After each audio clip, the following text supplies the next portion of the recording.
내일은 대동강물이 풀린다는 웃음입니다.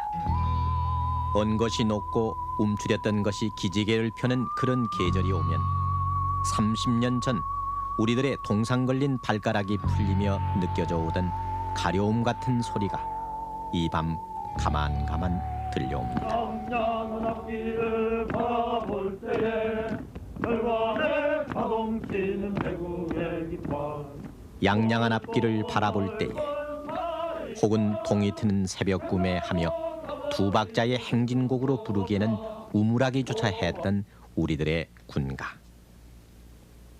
그 마이너의 군가를 부르며 우리들은 전쟁의 끝을 만났지만은 2차 대전의 발사은이 아직도 남아있는 애무원의 놀이쇠와 식민지 군대에서 신던 직가다비와 다름없는 낡은 훈련과 그리고 지워지지 않는 겉댕이가 있는 항구와 함께 저 황량했던 50년대 말 우리들의 군대 시절은 계속됐었습니다. 나라도 가난했고 때문에 국방비라고 딱히 쪼개 쓸 여력이 없어 미군이 쓴 총기며 식기며 군복 등으로 충당하지 않으면 안 됐던 그때 때문에 공산당에 대한 증오 하나만으로 맨살과 오기가 우리를 버티게 해주었던 그때 이 땅에 남정네들이면은 숙명처럼 겪어야 했던 그 기억의 지층 속에는 그러나 춥고 배고프고 고달픈 세월의 조각들이 파편처럼 박혀 있어 우리 40, 50대의 젊은 날 비망록에는 깊이 자라는 낱말이 있었더랬습니다.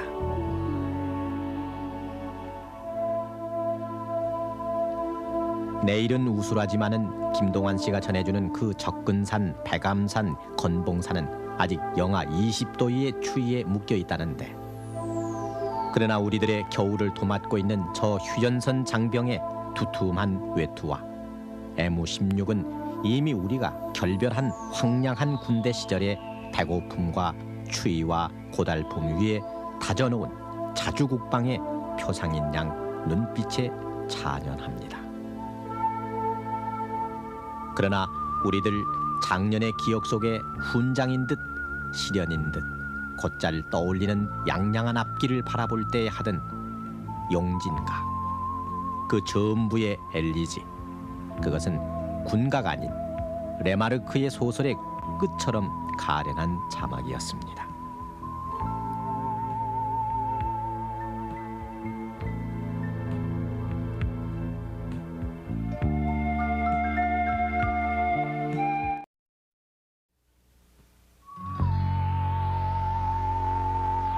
휴전을 앞두고 한치의 땅이라도 더 확보하기 위한 치열한 전투가 끊일 새가 없던 1953년 그해 전쟁과 난리를 직접 보고 겪은 사람들에게 날아드는 입대 영장은 바로 사형 선고처럼 받아들여졌습니다. 일제의 징용에 끌려간 친정 동생이 하얀 유골 상자로 돌아온 기억이 되살아나는 듯 눈물마저 말라버린 어머니는 목을 놓아 울었고 남자면 어차피 한 번은 가는 거요 하며 짐짓 태연해 하던 늙은 아버지도 돌아앉아 밤을 새워 속눈물을 흘리곤 하던 그때 소문에는 돈푼께나 있는 집 자식들은 서둘러 해외로 빠져나간다고들 했고 시골에서는 군대 가기가 무서워 제 손으로 방아쇠 당기는 검지 손가락을 낫으로 베는 어처구니 없는 일까지도 벌어지곤 했습니다. 이 어처구니 없는 병역 기피증은 전쟁이 끝나고도 계속 번져 1958년 어느 신문을 보면 신체 검사 불합격 판정을 받으려고 눈에 담뱃가루를 넣거나 귀에 비눗물을 집어넣는 사람도 있었고 또 발에 양잿물을 뿌리거나 심지어 간장을 한 종지씩 마셔대 엑스레이에 불합격 판정을 받으려고 기를 쓴 웃지 못할 얘기들이 보도되곤 했습니다. 그래서 어느 해 신문 보도에 따르면 그런저런 꾀를 써서 병역을 기피한 6만 4천여 명이 적발돼 입대 조치되는 등 그때 군대는 가는 것이 아니라 끌려가는 곳으로 아무리 국방의 의무가 신성한 것이라고 외쳐도 군대는 안 갈 수만 있으면은 안 가는 것이 상책이라는 생각이 일부에서는 팽배하던 무렵이었습니다. 식구들이 며칠 잠을 못 자고 웬 동네 사람들이 군인을 보내는 사람은 그 사람이 가서 죽는 줄만 알고 그 부모 되는 사람들은 잠을 이루지 못하고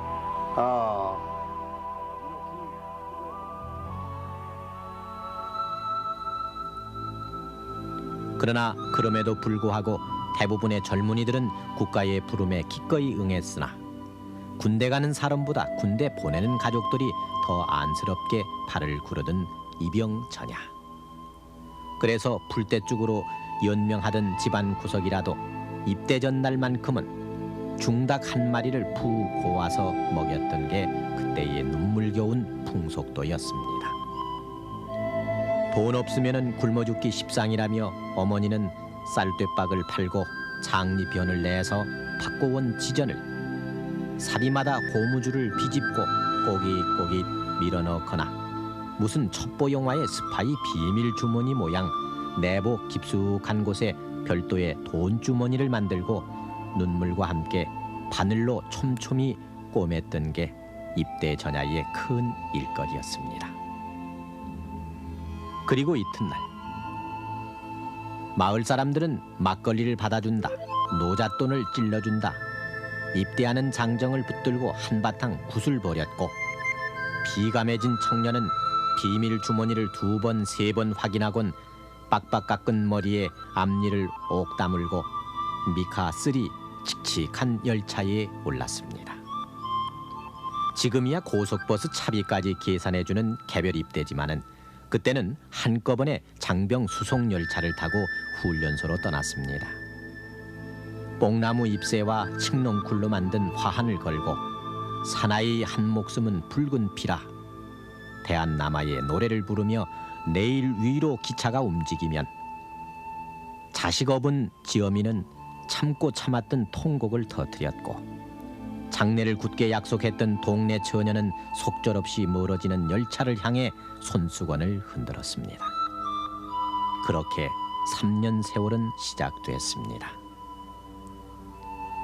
아이를 낳으면 몇 년 후에나 출생신고를 했던 게 예사였고 몇 번씩 입대 기피를 했던 장정도 부직이었던 탓에 훈련소에는 실제보다 너댓 살씩 더 나이 먹은 애아범 장정들도 흔했습니다. 휴전 이듬해인 1954년 9월에 찍은 논산훈련소 정문 준공식 기념사진. 정문엔 보낸 남편 무은 빌고 평화농촌 건설하자고 때 아닌 과수댁이 돼버린 지어미를 위로하는 글귀가 나붙어 있었습니다.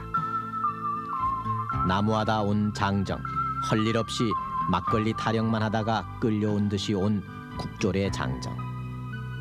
일빵빵으로 시작되는 인식표를 목에 거는 순간 모두 섬뜩한 냉기를 목덜미에 느껴야 했습니다. 몸뚱이에 걸친 것은 죄다 미군 군수물자였습니다. 밭에서 김을 매다가 느닷없이 들어온 장정들은 2차 대전 어느 전쟁터에서 토마스나 헨리가 들었을 커다란 수저와 밥그릇을 지급받았고 끝머리에 새겨진 US의 마크를 보며 왠지 처연해지기도 했습니다. 모든 것이 큰 것이었습니다. 훈련화도 작업복도 모조리 큰 것이어서 맞는 옷을 찾지 말고 옷에 몸을 맞추라는 우스갯소리를 우스개처럼 들을 수 없었고 어쩌다 고른 8과 2분의 1쯤 되는 사이즈의 아담한 작업모를 쓰고 칸막이 화장실에 앉았다가는 모자를 날치 당하기 십상이었습니다. 지금은 입소 대대라 해서 가족과 함께 부대 견학을 한 뒤에 적성과 인성 기능 검사를 하는 곳이 따로 있어 24시간이면은 정식 입소를 하지만은 그때의 수용연대는 입소하려면은 일주일이고 보름이고 마냥 기다려야만 했습니다. 날마다 훈련은 새벽 찬 공기를 가르는 기상 나팔로부터 시작됐고 기상과 집합 그 사이에 언제나 빠짐없이 실시되는 선착순 행사. 눈썹이 날리도록 뛰었다가 선두를 뺏기고는 또 뛰기를 몇 차례. 드디어 거칠은 들판 위 그 선착순 일명의 행사는 우리들로부터 사회의 기운을 짜내듯 빼가버립니다. 지금이야 천여 명씩 동시 수용하는 대형 식당에서 공동 식사를 자유롭게 하지만은 1957년까지만 해도 취사장 옆 빈터가 바로 식당이었고 1957년 블록 막사가 등장하고부터는 내무반이 식당이자 바로 침실이었습니다.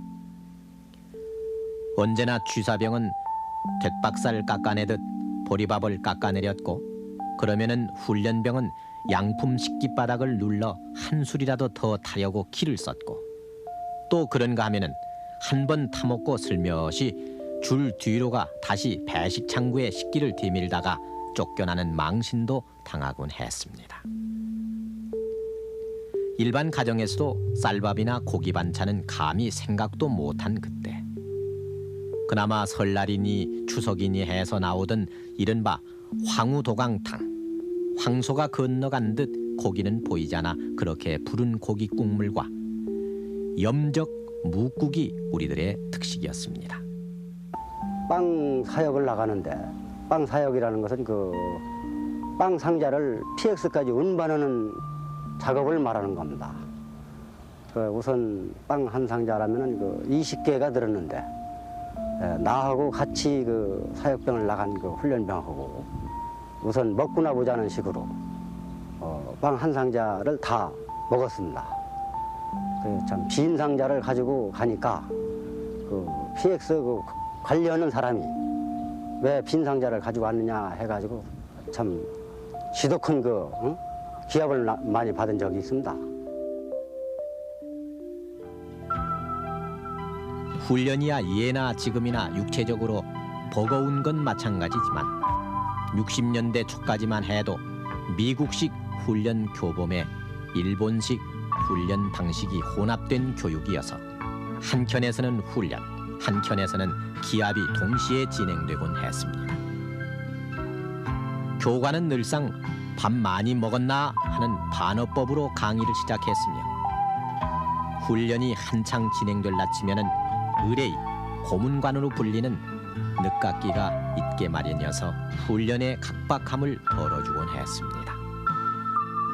우리 국군 초창기에 우리를 도와주러 온 미군 고문단이 말이 잘 안 통해서 우리와 우왕좌왕 한 데서 나왔다는 그 고문관이라는 말은 지금까지도 곧잘 쓰이곤 합니다. 우리가 1970년 초까지 개인 화기로 사용된 M1은 대부분 2차 대전 중에 출고된 것이어서 총번위에 1941년이니 42년이니 하는 출고 연도가 표시돼 있었고 그 무겁고 둔한 M1을 들고 메고 구본이 행군이니 하다 보면 견디기 힘든 고갯길을 만나 우리는 눈물고개니 깔딱고개니 별명을 붙이곤 했습니다. 불과 6, 7년 전까지만 해도 논산훈련소 주변에 자리 잡고 있던 야외 교장의 이동 주보는 5, 60년 대만 해도 배고픈 훈련병의 둘도 없는 해결사였습니다. 어머니가 꼬깃꼬깃 찔러준 사리마다 속 비상금을 털어 찐 달걀이며 옥수수빵을 몰래 사 먹던 그 시간. 훈련소 야산에 흐드러지게 피어난 진달래만이 아는 사연이었지만 실은 교관이나 조교도 눈 감아 주었다는 사실을 뒤늦게 알고는 목매어 하던 일. 돌아온 내무반에서 진흙구덩이를 뒹군 총기를 닦고 나면은 속내에 하얗게 낀 이 잡는 시간이 훈련병들에게 돌아옵니다. 팔도에서 몰려온 이. 해바라기로는 도저히 처치 못해 훌훌 털거나 돌로 찧어 DDT 목욕을 해야만 했었습니다. 이가 있으면 지금 뭐 자라는 세대들 아마 이가 뭔지 잘 모를 겁니다 아마. 그런데 그때는 이 내바 생활하면서 그 이주머니라는 게 있어서 이주머니가 있어가지고 이제 그를 이제 그 흥급에다가 그 DDT를 싸가지고 양쪽 계단항에다가 이제 메고서 그 일을 이제 달라들지 못하도록 이제 그런 그 시장을 하고서 이제 군대 생활을 한 거죠. 사실상 지금이야 뭐 이 훈련소 자체 환경 여러 가지 본다면 막 호텔 지금 한 아마 상급 호텔, 인류 호텔은 뭐 할 거고 한 상급 호텔 정도로 아마 갈 걸로 지금 생각을 하고 있습니다. 휴일이 되면은 그 옷을 들고 아직도 얼음판인 개울에 나가 빨래하는 일이 훈련병에게는 견딜 수 없는 일 가운데 하나였습니다.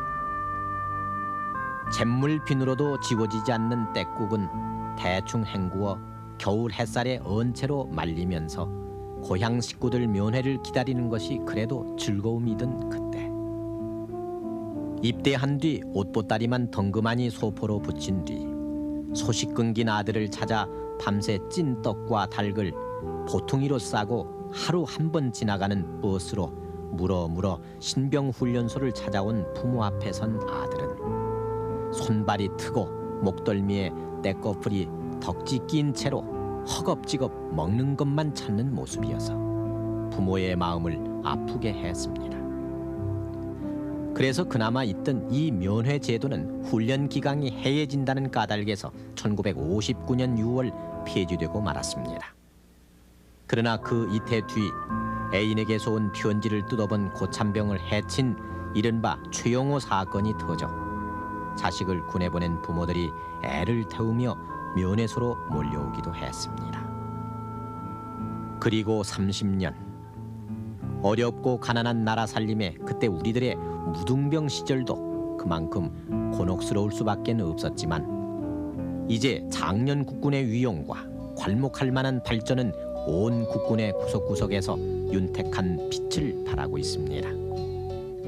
그토록 절망과 고역의 대명사였던 훈련병 시절은 오늘 사회 전반에 확산되고 있는 자율의 기운과 발맞춰 자율훈련의 수련장으로 변모했고 병역 기피는 가장 부끄러운 이력으로 그 개인의 경력을 늘상 따라다니고 있으며 오히려 그런 기피증자는 군 부대가 마다할 정도로 국군은 정예화했습니다. 30년 전 그때 중학 졸업의 훈련병이 훈련소에서 연애 편지 대피를 했지만은 오늘은 대졸의 학력이라도 정규 병역 의무를 수행해갈 심신이 갖춰지지 않으면 들어갈 수가 없고 국졸의 학력으로는 아예 훈련마저 받을 수 없게 된 오늘. 돈 없고 기둥 없으면 줄이라도 잘 서야 한다며 자조를 자아냈던 그 훈련소에 입소하기 위해 지금은 가족들과 함께 입소 대대에 개별적으로 들어온 젊은이들은 부대 견학과 적성 검사까지 치른 뒤 컴퓨터로 배치를 받고 있습니다. 그리고 배고프고 춥고 괴로운 대기소라든 훈련소에 들어가 보면은 자유 배식에다 하루 걸러 고기, 생선은 매일 식탁에 오르고 과일 후식까지 나오는 요즘 아침에는 밥이 먹히지 않는다고 빵과 우유를 먹는 훈병도 있고 그나마 빵마저 남기는 훈병들에게는 배가 고파 훈련병은 밥그릇을 늘리고 취사병은 또 쪼그리고 해서 결국은 양푼 식기가 결단이 났다는 30년 전 훈련소 얘기가 상상조차 되질 않습니다. 그런가 하면은 대낮 교육장에서 갈아입은 작업복이 저녁엔 깨끗이 세탁돼 내무반에 전달되는 오늘 훈련소 생활은 아직도 양양한 앞길의 군가를 기억하고 있는 세대들에겐 고지 들리지 않는 현실로 엄연합니다. 그리고 명분 없는 개별 기합이나 기합을 빙자한 육체적 가학이 금기로 된 오늘 아들을 훈련소에 보낸 가족들에게 훈련소 부대장의 편지가 고참병의 안부 편지와 함께 꼬박 전해져 옵니다. 때문에 우리는 오래전부터 우리의 군인들이 우리의 가장 큰 자랑이었음을 내내 손꼽고 있어 왔습니다. 그래서 양양한 앞길을 바라볼 때라고 우물한 단조로 불렀던 우리들의 군가는 이제는 체부할 수 없는 노래로 흩어졌는지 모릅니다. 대신 내일은 우수인데 군인간 아들의 해동을 기꺼워하며 밥상 위에 편지지를 내미는 어머니들 소리가 들려오는 밤입니다.